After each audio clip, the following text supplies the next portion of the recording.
Okay, let's unpack this. We're diving deep into a hormone you probably think you know, testosterone. Mm-hmm. Often gets labeled the male hormone, right? But, well, as we'll discover, it's absolutely crucial for women too. Yeah, definitely. It's involved in way more than just, muscles and beards. Think of it like a key player in your body's complex hormonal symphony. That's a great way to put it. It really does have surprisingly widespread effects across the body for everyone, not just in the obvious ways. So our roadmap for this deep dive, we're using an article titled Testosterone, Aufgaben, Wirkung und Nebenwirkungen. Right, which translates to testosterone, functions, effects, and side effects. Exactly. It Yeah. seems like a really solid source, lays out the foundational science, tackles some common questions people have. And our mission here is basically to guide you through that source, pull out the most important nuggets of knowledge. Yeah, figure out what testosterone is, where it comes from. Its incredible range of jobs in both sexes, what happens when levels are off, too low or too high, and how that's typically measured and managed. Right. Think of this as your shortcut to really understanding this pretty powerful hormone. Exactly. So let's start at the beginning. What exactly is testosterone? What does the source tell us? Well, according to the article, it's considered the most important male sex hormone. It belongs to a group called androgens. Androgens. Yeah. And there are others like DHEA and androstenedione.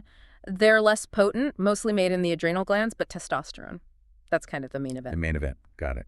And where does this main androgen get made? So for men, from puberty onwards, the vast majority, like 95%, is produced in specific cells in the testes. They're called Leydig cells. Leydig cells, okay. Yeah. And then a smaller amount also comes from the adrenal cortex. But the article makes a point, and you mentioned it too. It's absolutely present and produced in women. Absolutely. For women, women of reproductive age, it's a bit more spread out. About half comes from peripheral tissue. Like fat tissue. Exactly, like fat tissue. And then roughly 25% each comes from the ovaries and the adrenal cortex. And the source notes an interesting shift after menopause. Ovarian production stops. So then it's only produced in that peripheral tissue and the adrenal cortex. But the levels, they're dramatically different between men and women, right? Right, significantly different. Yeah. Yeah. The article really highlights this. Normal, healthy male levels, they range from about, say, 8.8 to 30.9 nanomoles per liter. Okay. And that's still 4 to 5 times higher than the highest normal, healthy female levels, which are typically between 0.4 and 2 nanomoles per liter. Wow. So same hormone, but very different concentrations playing out. Precisely. Now, here's where it gets really interesting and maybe less understood by most people. Yeah. How testosterone actually travels in your blood. It's not all just floating around freely, is it? No, not at all. That's a key point. Most of the testosterone in your bloodstream is actually bound to proteins. The two main ones are SHBG, that stands for sexual hormone binding globulin, and another one called albumin. You can think of these proteins like transport vehicles. And only a small piece of the total is actually available for the body to use right away. That's the crucial takeaway. Only a small percentage is free, meaning it's not bound to a protein. That's the bioavailable testosterone. Bioavailable. Right. Yeah, that's the part that can actually leave the bloodstream, get into your tissues, and interact with cells to do its job. What about the stuff bound to albumin? You mentioned SHBG and albumin. Right. So testosterone bound to albumin is held less tightly than the stuff bound to SHBG, so it can also be partially bioavailable.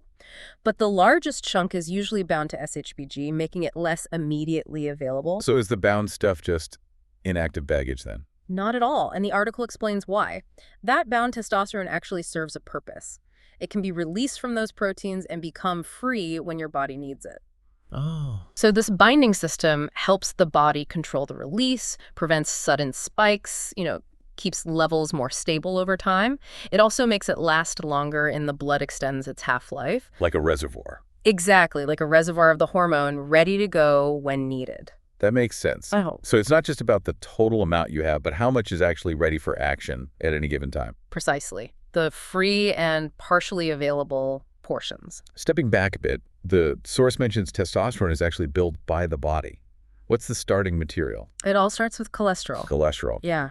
The article details this multi-step process. It involves various enzymes converting cholesterol first into something called pregnenolone, Okay. then into progesterone, and then through other intermediates like DHEA and androstenedione until you finally get testosterone. It's quite a biochemical pathway. Wow. And speaking of cholesterol, The source brings up statins, those common cholesterol-lowering drugs. Is there a link there with testosterone? Yes, the article points out that studies have shown statins can slightly lower testosterone levels. Slightly lower. Yeah, but usually these levels remain within the normal range. But, and this is an important point for you, the listener, to consider, the source suggests that in people who might be more sensitive or maybe already had T levels on the lower side of normal, symptoms potentially linked to low T could become noticeable after starting statins. So something to be aware of. Definitely. If you're on statins and experiencing new or unexplained symptoms, it's absolutely something worth discussing with your doctor. Good reminder. Always consult with a professional. Okay, so we've covered what tea is, how it's made, how it travels. Now let's get into what it actually does, its many functions. Right. And the source emphasizes that while the levels are very different between the sexes, testosterone actually performs many similar core functions in both men and women. Okay, let's break those down. Starting with men, what are the P roles? For men, it's, well, fundamental for developing male sex characteristics during puberty. You know, testes and penis growth, body hair, deepening voids, beard growth, all that. The classic stuff. The classic stuff. Plus, it's essential for sperm production and male fertility. And, of course, it's a key driver of libido and sexual function or ejaculation. But the article makes it clear its influence goes way beyond just reproduction, right? Absolutely. Way beyond. It plays a significant role in mood and psychological well-being, also building and maintaining muscle strength and mass, and preserving bone density, which is crucial for preventing osteoporosis later in life. Right. It also influences how body fat is distributed and can help with fat loss. And an interesting detail from the article, it stimulates red blood cell production. Oh, really? Yeah, which contributes to why men tend to have a higher hematocrit. That's the percentage of red blood cells in their blood compared to women. Fascinating. Okay, so it's doing a lot behind the scenes for men. What about women? What does the source say about its functions there? So in women, often working alongside other hormones like estrogen, testosterone contributes to libido, bone density again, helping guard against osteoporosis, muscle strength and mass, mood and psychological well-being, and also fat loss. Similar roles, just at lower levels. Exactly. The article also mentions its role in regulating the menstrual cycle, influencing hair growth patterns and impacting skin health, specifically by regulating sebum production, the skin's natural oil. You brought up mood and psychological well-being for both. The source seems to go into a bit more detail about its link to the male psyche. It does. It really highlights how important balanced testosterone levels are for a stable mood in men at any age. And low levels are linked to. The article connects low T specifically with things like chronic depression, anxiety, increased sensitivity to stress, irritability, just feeling fatigued all the time, lacking vitality or feeling listless, even lacking assertiveness. And is there research backing that connection up? Yes, the source points to some animal model studies on depression. They showed that administering testosterone actually led to increased serotonin release in the brain. Serotonin, the mood neurotransmitter. Exactly. And it also promoted neuroplasticity in the hippocampus, basically, the formation of new brain connections. Both of these are effects you see with antidepressants. Wow. It's just fascinating how deeply intertwined these hormones are with brain chemistry.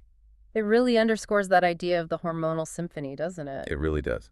Let's talk about a common question. The link between testosterone and weight. Can it help you lose weight? Is that a thing? The source addresses this directly, and it's more nuanced than a simple yes or no. Okay. It notes that men with obesity often do have low total testosterone levels, and crucially, their free testosterone levels tend to decrease even further as body fat increases. Ah, so there's a correlation. There is. And the good news for these men is that weight loss often leads to their testosterone levels recovering naturally. So if low T and obesity are linked, can you just take testosterone to shed pounds? Like, is it a weight loss drug? Right, that's the question. And the article is clear.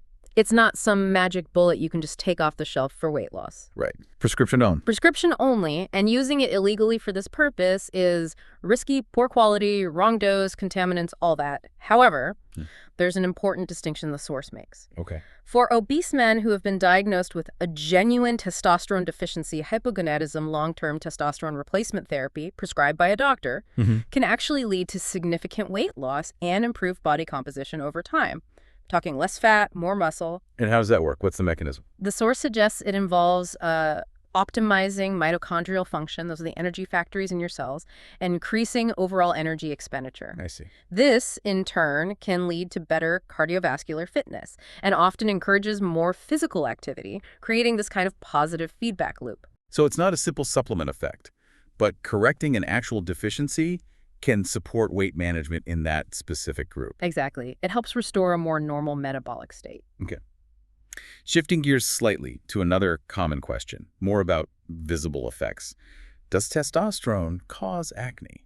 Yes, the source confirms that higher levels of T, especially that free active form, can definitely contribute to acne. And why is that? Well, the mechanism explained is that testosterone and other androgens stimulate the sebaceous glands in your skin. The oil glands. Right, the oil glands.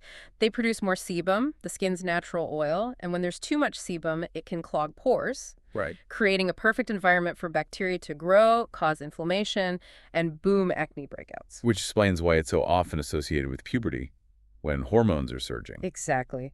The article notes this is why hormonally driven acne is common during periods of big hormonal shifts. Puberty, sure, but also certain phases of the menstrual cycle, pregnancy, conditions like PCOS, or even with gender-affirming hormone therapy involving testosterone. Makes sense.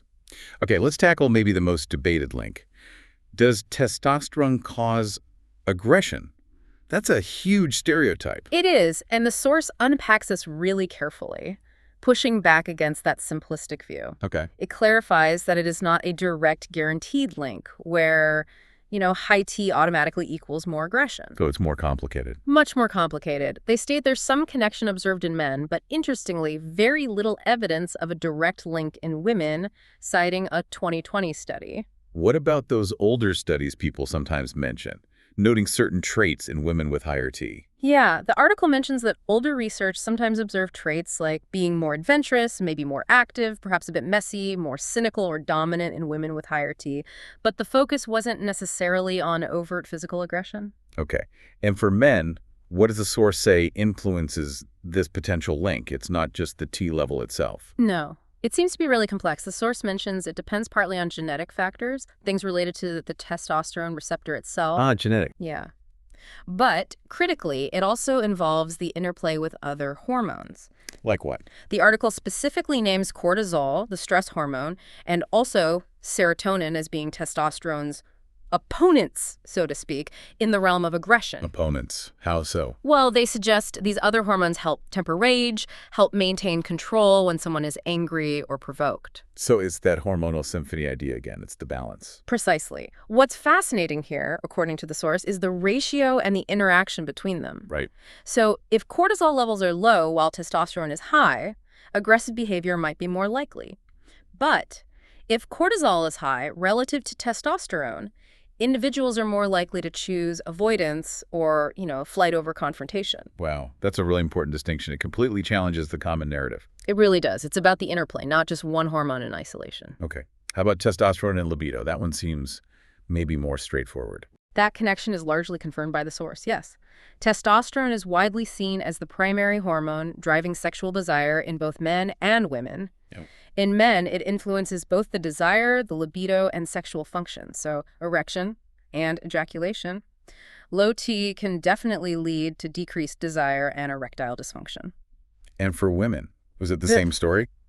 Well, for women, the source says estrogen is primarily responsible for natural libido. Estrogen, okay. Yeah.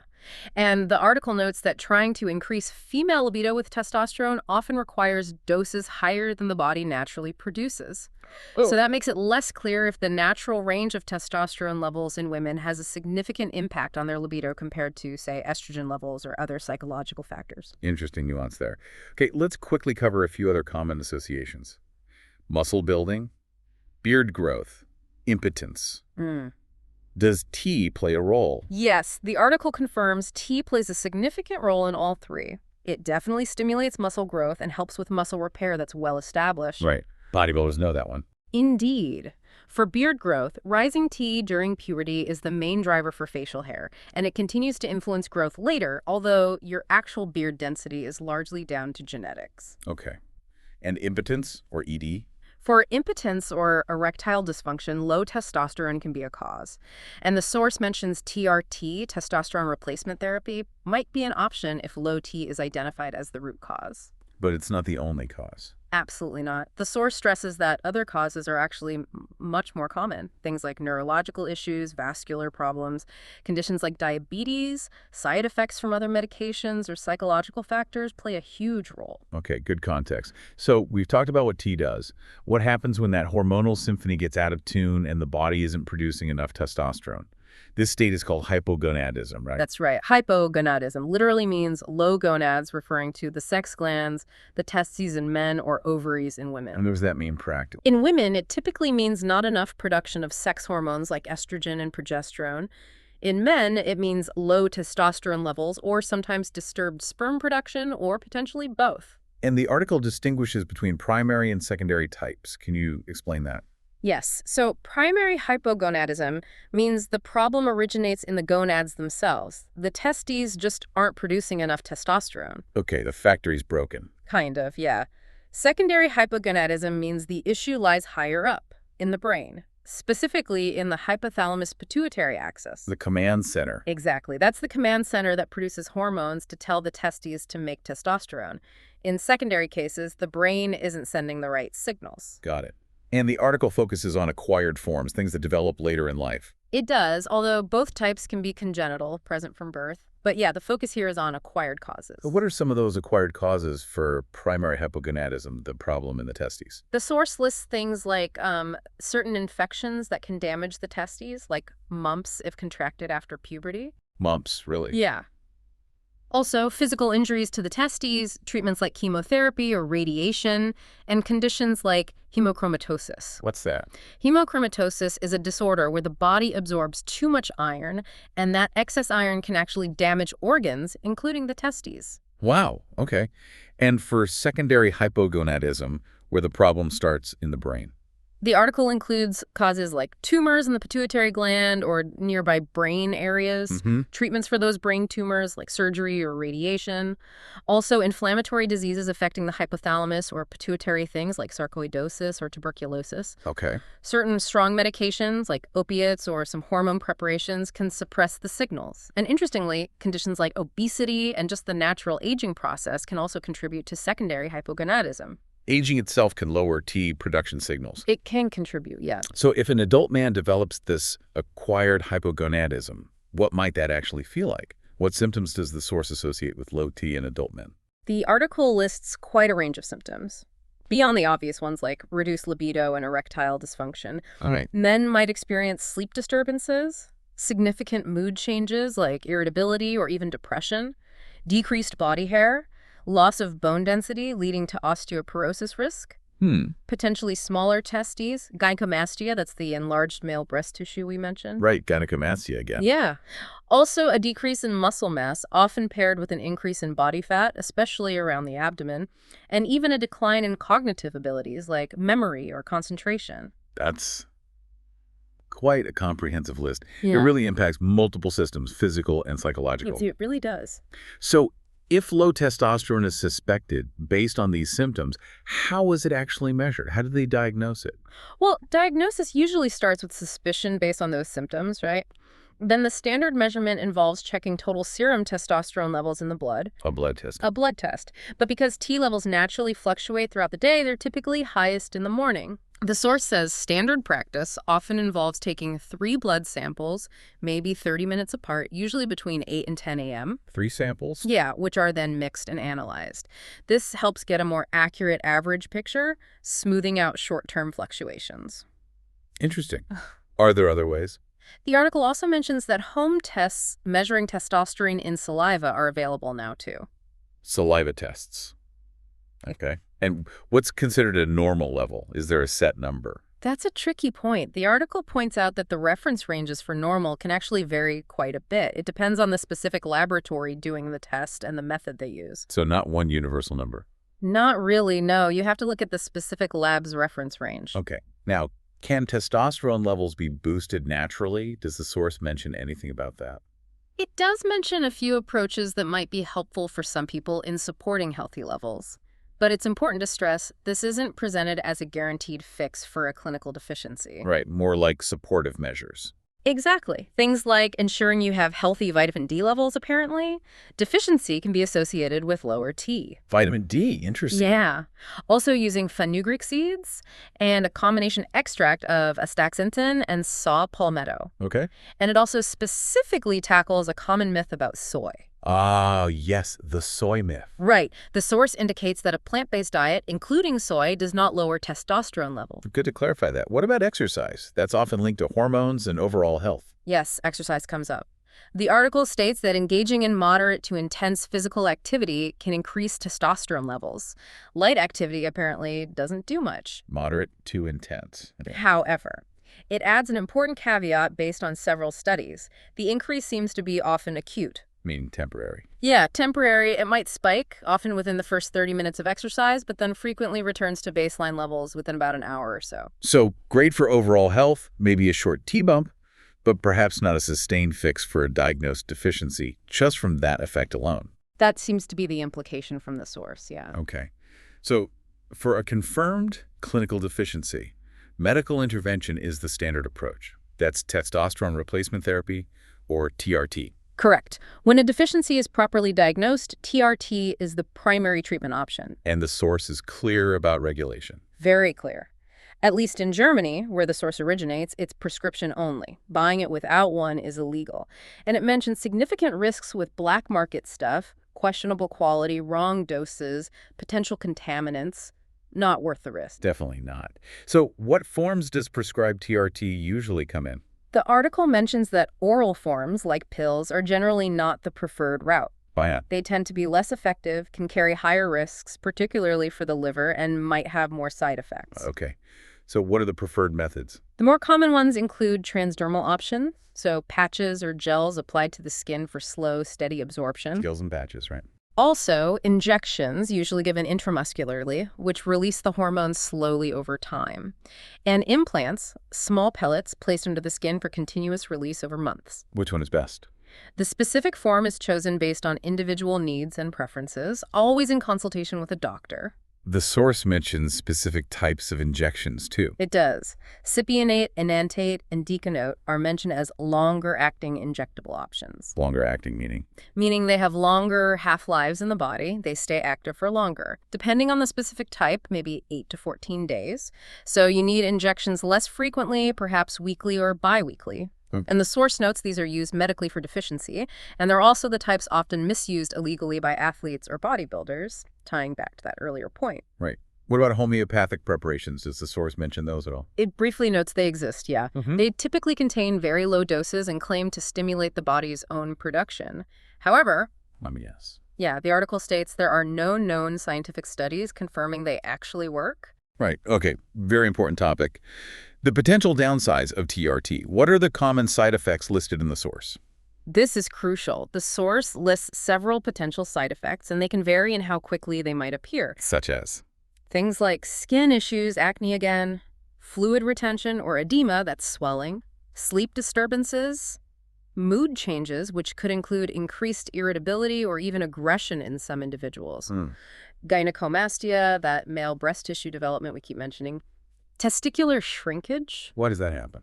Because when you supply testosterone from the outside, the body's natural production signal gets shut down, so the testes can shrink from disuse, essentially. Oh, okay. And related to that, reduced sperm production, which can actually lead to infertility. Infertility from TRT. Yeah. That sounds like a really critical point for younger men considering it. It absolutely is. It's a major consideration if future fertility is desired. The suppression of natural production directly impacts sperm count. Any other major risks? The article also mentions a potential increased risk for cardiovascular events, heart attack, stroke, particularly for individuals who already have risk factors like obesity, high blood pressure, or diabetes. So definitely not something to be taken lightly. Are there specific side effects linked just to the creams or gels?